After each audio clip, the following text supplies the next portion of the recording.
Guys তোমার ভাইয়া যে আছে বাড়ির তো দেখুন কত সুন্দর করে ভর্তাটা করছে।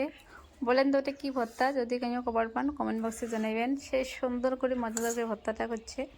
তো আমি ভাবলাম যে অল্প ভিডিও করে নাও আর তোমার মাঝে শেয়ার করো। বিসমিল্লাহ, আমি এক পিস খেয়ে নাও। নাইস। খুব খুব সুন্দর হয়েছে, পুরো টেস্টি হয়েছে। তোমরা সবাই খেয়ে দেখবেন। এখানে আছে যে সর্ষের একটা যে কি থাকে, সরিষার যেটা সস থাকে আর কি, ভর্তার দেয়, এটা দিয়ে বানা হয়েছে। তো খুবই টেস্টি হয়েছে। তোমরা সবাই বাসাত বানিয়ে খেয়ে দেখবেন, গরমের মধ্যে খুব সুন্দর লাগবে।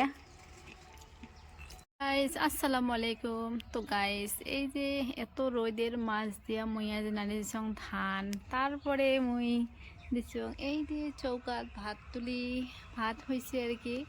তারপরে কাটি গেছে সবজি, কচুর লতা, তারপরে পাবো মাছ দিয়ে রান্না করা হয়েছে।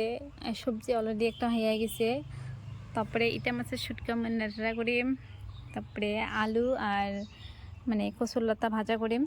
তারপরে অলরেডি একটা সবজি হয়ে গেছে পাবো মাছ দিয়া, টমেটো আলু বাইগন, তারপরে সে মানে কাহালা, এগুলো রান্না একটা হয়ে গেছে।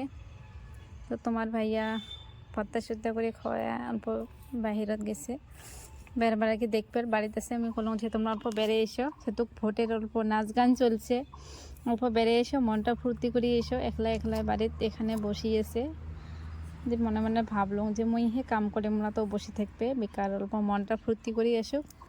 তো ফাইনালি তোমার ভাইয়া মনটা ফুর্তি করে এসছে। আর সকাল সকাল আর কি গাছ নিয়ে যাচ্ছে, দুগুলা বহুত গাছ নিয়ে যাচ্ছে। এই তো ফুল গাছ।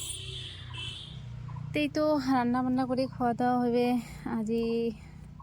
তো বহুত কাম, গরমের মাঝ দিয়া খুবই রোদ উঠছে, একদম প্রচুর প্রচুর রোদ উঠছে একদম। খুব আর কি খুব গরম লাগিয়েছে গাইস। তাই তো কোনো করার উপায় নাই, সাংসারিক কাম করলে তো ভাল, বহুত মনটা ভাল লাগে কাম করে থাকা। আমি ভাল পাং আর কি। অল্প 1 ঘন্টা 2 ঘন্টা দিনত রেস্ট নিলে তাতে মেলা, বহুখানে রেস্ট নেওয়া না লাগে। তাই তো সবাই দোয়া করে যাতে সুখে শান্তি আমার সংসারটা চলে।